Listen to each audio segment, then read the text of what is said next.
अस्सलाम व्यूअर्स, मेरा नाम मोहम्मद इमरान है। मैं अपने चैनल पाक न्यूज़ अब से आप लोग को खुश आमदीद कहता हूँ और नए आने वालों से अपील है काइंडली चैनल को सब्सक्राइब कर दें और बेल आइकन को दबा दें। व्यूअर्स, आज पाकिस्तान में आइन की जीत हुई है और इस जीत की मुबारकबाद मैं पूरी पाकिस्तानी कौम को और ओवरसीज पाकिस्तानियों को देता हूँ कि आज हमारे जो सुप्रीम कोर्ट ने ये बात साबित कर दी है कि कानून सबके लिए बराबर है और कानून आइन के मुताबिक और कानून की बालादस्ती होगी और अब इलेक्शन जो है वो टाइम पर होगा। आज चीफ जस्टिस उमर अता बंदयाल साहब ने आखिरकार वो फैसला सुना दिया जिसका काफ़ी दिनों से इंतज़ार था और पिछले 3 से 4 महीने से ये कशमकश चल रही थी कि क्या होगा, इलेक्शन होंगे या नहीं होंगे। आज जो फैसला सुनाया गया उस फैसले के मुताबिक 14 मई को जो है वो इलेक्शन अनाउंस कर दिए गए हैं और 10 अप्रैल तक चीफ जस्टिस उमर अता बंदयाल साहब ने फेडरल गवर्नमेंट को हुक्म जारी किया है कि जो पेमेंट्स हैं, जो फंड्स हैं वो जमा करवाए जाएं और उसकी रिपोर्ट जो है वो पेश की जाए।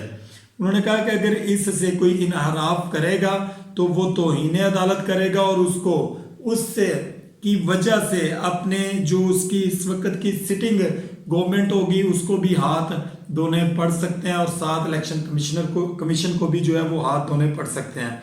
उमर अता बंदयाल साहब का आज दबंग फैसला जो सुनाया गया, इलेक्शन कमीशन के अक्टूबर के जो फैसले थे कि अक्टूबर में इलेक्शन करवाएंगे उसको सबसे पहले इन्होंने कलअदम करार दिया और उन्होंने कहा कि इलेक्शन अपने टाइम पर हर सूरत होगा, इसी से कानून और आइन की बालादस्ती होगी। सुप्रीम कोर्ट, उन्होंने कहा जी जो इस वक्त सुप्रीम कोर्ट है वो सुप्रीम कोर्ट का ही रोल अदा करेगी। 97 वाली सुप्रीम कोर्ट नहीं है अब कि जिसका दिल करेगा वो इसके ऊपर चढ़ाई कर देगा, ऐसा नहीं होने देंगे, कानून की बालादस्ती करवाएंगे। आज एक चीज़ देखने में आई कि नून लीग की गवर्नमेंट ने बहुत ज़्यादा कोशिश की कि बहुत ज़्यादा कारकुनों को सुप्रीम कोर्ट के बाहर इकट्ठा किया जाए और हल्ला गुल्ला किया जाए, लेकिन कोई 30 से 40 के करीब टोटल कारकुन जो है वो वहाँ पे इकट्ठे हुए और नारेबाजी करते रहे और वो भी फैसले के बाद दुम दुमाकर वहाँ से भाग गए। चीफ जस्टिस ऑफ पाकिस्तान के आज के फैसले को ना पाकिस्तान में ही नहीं बल्कि बैरून मुल्क भी जो हमारे ओवरसीज पाकिस्तानी उन्होंने बहुत ज़्यादा सराहा, उन्होंने सल्यूट पेश किया चीफ जस्टिस ऑफ पाकिस्तान को कि आपने आइन और कानून की बालादस्ती के लिए पहला कदम उठा दिया है। दूसरी जानब गवर्नमेंट जो कि पहले से मैं ना मानूं की रट लगा रही थी और काबीना के इजलास हो रहे थे कि हम इन 3 जजेस का जो फैसला है वो कभी नहीं मानेंगे, फुल कोर्ट बेंच बनाया जाए अगर फैसला करवाना है तो। दरअसल मसला ये है कि जो चोर होता है ना, हम एक फिक्रा बड़ा सुनते हैं और बोलते भी है कि चोर की दाढ़ी में तिनका। जो चोर होता है उसको पता होता है कि उसको सजा मिलेगी और वो फिर यही कहता है कि मेरे साथ ज्यादती हो रही है, मैंने ऐसा कोई काम नहीं किया, लिहाजा मैं फैसले को नहीं मानूंगा। यही सिलसिला इस गवर्नमेंट के अंदर, इस मौजूदा गवर्नमेंट के अंदर, पीडीएम के अंदर चल रहा है कि मैं ना मानूं कि रट है। इनको ये बात पता है कि अगर इलेक्शन हो जाते हैं तो इनकी पाकिस्तान के अंदर कोई जगह नहीं है। अगर इलेक्शन हो गया, पंजाब गवर्नमेंट वाले इमरान खान साहब वाले ले गए, उधर से केपी के इमरान खान साहब ले गए, पीछे रह जाएगी फेडरल। जब गवर्नमेंट जाएगी आज से 6 महीने के बाद तो दोबारा इलेक्शन होगा तो फेडरल भी इमरान खान साहब ले जाएंगे, तो एस्टेब्लिशमेंट, इनके हैंडलर्स और साथ में पीडीएम वाले ये सारे मामला देखते रह जाएंगे। पहले बारहा दफा ये बात कह चुके हैं, ख्वाजा साद रफीक से आप ये बात बारहा दफा सुन चुके हैं कि अगर इमरान खान साहब आ जाते हैं तो हमारा पाकिस्तानी सियासत में से पता कट जाएगा। हमारी अवाम को इस वक्त चाहिए कि हमारी जो मौजूदा सुप्रीम कोर्ट की ये सिटिंग 3 जजेस हैं इनका ख़ास तौर पर इनका साथ दिया जाए ताकि आने वाले दिनों में भी जो फैसले हैं वो दबंग किस्म के आएँ। फैसलों से इनको जो आज तकलीफ हुई है आपको वो नजर आई होगी कि वो तकलीफ लंदन तक पहुंची है। लंदन से आज एक प्रेस कॉन्फ्रेंस हुई नवाज शरीफ साहब की, उन्होंने कहा जी ये तमाम तर जो जतन हो रहे हैं, उन्होंने कहा ये तमाम जतन हो रहे हैं सिर्फ एक शख्स को लाने के लिए। नवाज शरीफ साहब ने ये बात कही, उन्होंने कहा जी हमारे दौर में यानी कि नवाज शरीफ के दौर में वो कहते हैं मुझे सिसिलियन माफिया कहा गया, गॉडफादर कहा गया और इसको लाने के लिए आज ये जो पार्लियामेंट में कानून पास हुआ है उसको भी मानने के लिए तैयार नहीं है। हमें पार्लियामेंट को अपनी बालादस्ती के लिए इन फैसले को नामंजूर ही करना पड़ेगा। उन्होंने कहा जी चंद दिन पहले जो कानून पास किया उसकी भी कोई परवाह नहीं की गई, जबकि जो कानून इन्होंने पास किया है इसको सुप्रीम कोर्ट को लगाम डालने के लिए, वो भी प्रेसिडेंट हाउस में पड़ा हुआ है साइन होने के लिए। वो प्रेसिडेंट साहब की सवाबदीद है कि उसको साइन करते हैं कि उसको रिजेक्ट करते हैं। उन्होंने कहा जी 3 जजेस और वो 4 जजेस के फैसले को नहीं मान रहे। मसला ये है कि कौन से 4 जजेस थे जिन्होंने आपके हक में फैसला दिया है और इमरान खान साहब के हक में फैसला, यानी कि इस इलेक्शन के हक में फैसला नहीं दिया। 2 जजेस जो थे वो पहले ही साइड पे हो गए थे, उसके बाद एक एक करके 2 साइड पे हो गए। 2 जजेस ने फैसला आपके हक में दिया था, बाकी जो 5 जजेस का फैसला था वो एक साइड पे था। 2 जजेस ने मैदान वैसे ही छोड़ दिया, पीछे रह गए 3 जजेस। 3 जजेस का मुतफक्का फैसला है कि इलेक्शन टाइम पे होना चाहिए। तो आप लोगों को किस चीज की टेंशन है? आप लोगों को सिर्फ टेंशन ये है कि नवाज शरीफ साहब का जो है लेवल प्लेइंग फील्ड वो नहीं बन रही, वो पाकिस्तान में कैसे आएंगे, वो आने वाले दिनों में गवर्नमेंट में कैसे बैठेंगे। वो कहते हैं कि मैं पाकिस्तानी अवाम को कहता हूं कि जागो और होश के नाखून लो। नवाज शरीफ साहब कहते हैं कि इनका रास्ता रोको, हमला कर दो सुप्रीम कोर्ट के ऊपर 97 की तरह। लेकिन आज की अवाम और 97 की अवाम में बहुत फर्क है नवाज शरीफ साहब, और पीडीएम वालों को ये बात आज बखूबी समझ आ गई है। आज भी काबीना का इजलास होता रहा, आज भी मैं ना मानू की रट लगी रही। उन्होंने कहा जी फुल कोर्ट पर सब इत्मीनान कर रहे थे तो बनाने में क्या मसला था? मसला था पहले आपने 7 जो जजेस का बना था उस पर भी आप लोगों को मसला था। अभी आप कह रहे हैं कि 9 का बना दें, 15 का बना दें। वो जनाब अगर आपके कहने पे ही सारा कुछ होना है नवाज शरीफ साहब या शहबाज शरीफ साहब या पीडीएम वालों, तो फिर इस सुप्रीम कोर्ट का क्या फायदा है? पार्लियामेंट को रख लेते हैं, सुप्रीम कोर्ट को खत्म कर देते हैं ताकि आप फैसले आपके मुताबिक आ जाए और आने वाले दिनों में दोबारा से फिर गवर्नमेंट आप संभाल लें। आप क्यों इस चीज के ऊपर नहीं आ रहे? आप कहते हैं कि जी आपकी मकबूलियत इमरान खान साहब की मकबूलियत से बहुत ज्यादा है, तो इलेक्शन होने दें, दूध का दूध पानी का पानी हो जाएगा। अवाम जिसको सिलेक्ट करेगी वो आ जाएगा। आपकी तरह नहीं है कि एस्टेब्लिशमेंट के कंधों पे बैठ के आ जाए। जैसे आने वाले जो पहले जितने भी वजीर आजम हमारे गुजरे हैं वो तमाम तर एस्टेब्लिशमेंट के कंधों पर ही बैठ कर आते रहे हैं। अगर इस दफा कोई भी गवर्नमेंट जो है वो आ रही है एस्टेब्लिशमेंट के बगैर, तो आने दें। वो जो कोई भी है, वो इमरान खान है, नवाज शरीफ है, पीपल्स पार्टी है, जिसको वोटर वोट देगा वो आ जाएगा। क्यों आप हर दफा एस्टेब्लिशमेंट के कंधों की आप लोगों को जरूरत पड़ती है? और आप लोगों के जो अंदरूने खाते मामला हैं वो ये है कि आप मौजूदा चीफ जस्टिस को चीफ ऑफ आर्मी स्टाफ को भी धमकियां दे रहे हैं कि आप जो है वो लेफ्टिनेंट जनरल के ओहदे से रिटायर्ड हो रहे थे, ये हमारी सवाबदीद है कि हम आपको लेकर आए हैं, आप हमारे लिए कुछ नहीं कर रहे, आप आगे फिर से उनके लिए कुछ प्लान्स कर रहे हैं। अगर ये सारा कुछ आप उनके साथ करेंगे तो दूसरी जानब आप लोग कहते हैं कि मुल्क की ऐसी कंडीशन नहीं है।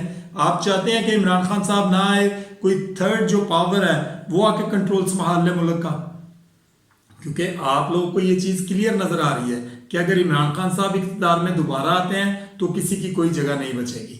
लिहाजा आप इस चीज के लिए जोर लगा रहे हैं कि इमरान खान साहब को इख्तियार से ही नहीं बल्कि आगे कहीं किसी और जगह पे पहुंचा दिया जाए।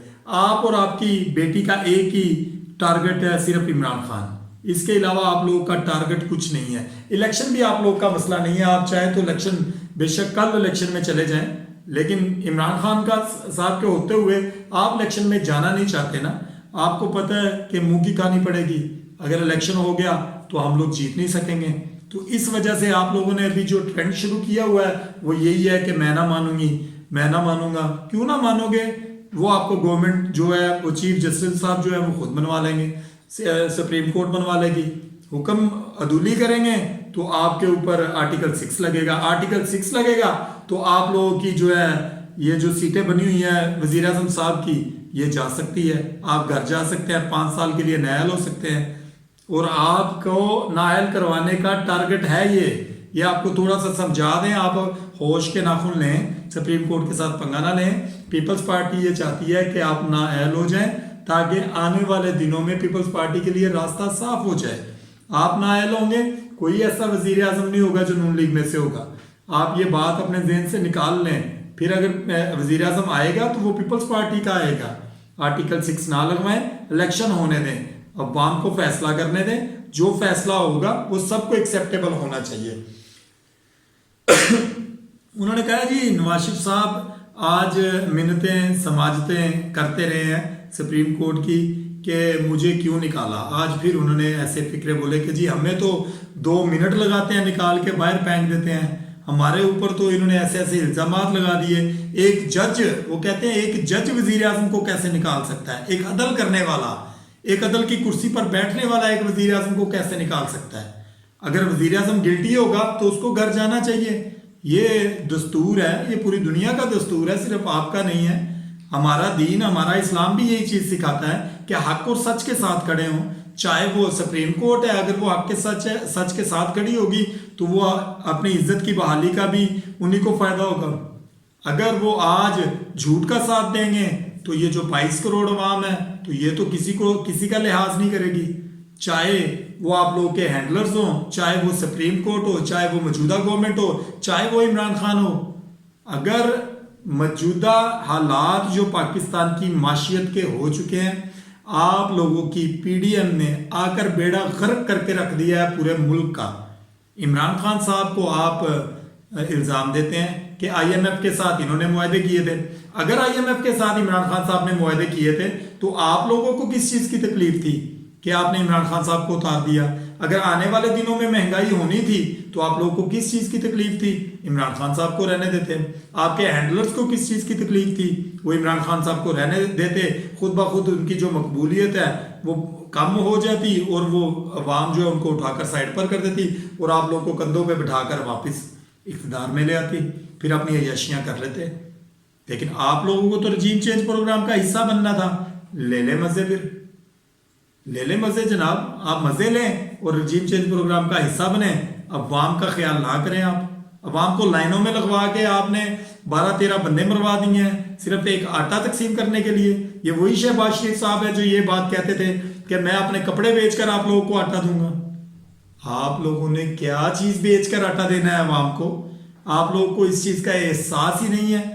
आप लोगों को ये पता ही नहीं है कि एक गरीब आदमी, आपने कभी गरीब इस तरह की गुर्बत में कभी जिंदगी गुजारी है जो आजकल गरीब लोग गुजार रहे हैं। मिडिल स्टैंडर्ड बंदा, एक सफेद पोश आदमी, वो बेचारा उस लेवल पे आ गया है कि वो भी मांगने पे आ गया। अगर वो नहीं मांगता तो भूखा मरता है, अगर वो मांगता है तो जो उससे ज्यादा अमीर आदमी होता है वो कहता है यार ये ड्रामा कर रहा है। लोगों के दिलों का हाल और लोगों के घरों का हाल ये वजीर आजम का काम होता है जानना। आप इस्लामी मुल्क में पैदा हुए हैं, अल्हम्दुलिल्लाह हम सब लोग मुसलमान हैं। अगर आप एक मुसलमान की हैसियत से एक लीडर जो है वो उस तरीके से मुल्क को चलाए तो ये कैसे पॉसिबिलिटी है कि अल्लाह ताला की ज़ात आप लोगों का साथ ना दे। आप लोगों अवाम को चीर फाड़ कर खा गए हैं। ये 3-4 घराने जो है ये अवाम के अंदर घुस गए हैं, उनके अंदर घुसकर उनको खा गए हैं। आप लोग किस चीज़ की जो है वो तलब कर रहे हैं? किस चीज़ की तलब है आप लोगों को गरीब लोगों से? गरीब आदमी मर चुका है इस वक्त। आप लोगों की अय्याशियाँ ख़त्म नहीं हो रही, आप लोगों के लड़ाई झगड़े ख़त्म नहीं हो रहे। आप लोग कहते हैं $500 का हो जाएगा। वो आदमी, अल्लाह के बंदे, $500 का होने का तुम्हें क्या नुकसान होगा? तुम्हें तो फायदा है, तुम लोग की हर चीज़ की करेंसी जो है वो है ही सारी डॉलर पाउंड्स में है। आप लोगों को तो फायदा है। ये तो मरेगा गरीब आदमी। आप धमकियां देते हैं, आप सुप्रीम कोर्ट को धमकियां देते हैं, आप अवाम को डराते हैं कि जी ये फैसला हमारे खिलाफ आ गया तो $500 का हो जाएगा। अल्लाह ताला की ज़ात किसी ना किसी दिन इंशाल्लाह कोई ऐसा लीडर देगी हमारे मुल्क को जो हमारे मुल्क को कानून, शरीयत और इस्लाम के मुताबिक चलाएगा इंशाल्लाह। और अल्लाह ताला हमें और हमारे मुल्क को आप जैसे मुनाफिकीनों से इंशाल्लाह ज़रूर पाक और साफ करेगा और बचाएगा भी इंशाल्लाह। अपना और अपनी फैमिली का ख्याल रखें, जहाँ भी रहे खुश रहें। पाकिस्तान जिंदाबाद।